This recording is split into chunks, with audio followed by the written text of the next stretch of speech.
It's January 2020 and China has imposed a lockdown following the outbreak of the new virus, COVID-19. The rest of the world is still asleep. Brutal, authoritarian, tyrannical, the Western media cry. Fast forward 3 years later, January 2023, China relaxes its lockdown, removing almost all social distancing requirements, making domestic and international travel far more convenient. Now the very same Western media denounce China again. There's a word for such fork-tongued fake news narratives: hypocrisy.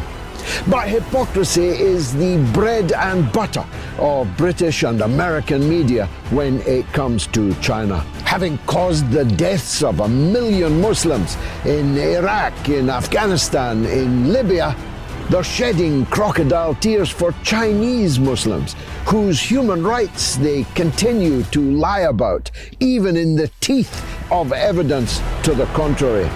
Who are you going to believe? Me or the evidence of your own lying eyes? They spread baseless fears about TikTok, Huawei, as supposedly a backdoor for Chinese intelligence gathering. They've even accused your light bulbs and your refrigerator of spying on you.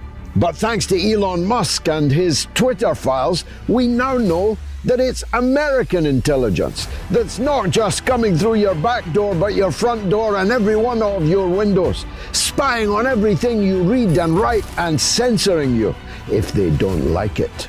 More double standards in Africa, where China is building partnerships and cooperation for development, as it has done for many decades. On the other hand, there's Western colonialism. Just look at one country in particular, Belgium, capital Brussels, nowadays the headquarters of NATO and the European Union. But until 1960, Brussels was the capital of colonialism in Africa. Let's just look at one country, the so-called Belgian Congo, what Joseph Conrad described as the heart of darkness. They mutilated Africans for not meeting their rubber quotas, cutting off their hands, cutting off their penises. Belgian colonialism in just one African country killed 10 million Africans. They criticized China for building airports and highways. Seriously? China is building infrastructure in Africa. The West merely looted the continent. They also criticized China for building military bases, while they still sail their naval flotillas around Chinese waters. They've even dragooned Japan, imagine, into their anti-China lineup. From COVID to Congo, hypocrisy is the middle name of the West, where, I remind you, just 13% of the people of the world live. It is an empire of lies. Its foundations are rotten, its superstructure rickety, its infrastructure crumbling away.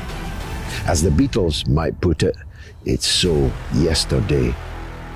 The sun is rising in the east, and all the attempts made by the West, big, small, but mostly ridiculous, to paint China as a bogeyman, while the West itself is falling apart, frankly, you'd need a heart of stone not to laugh.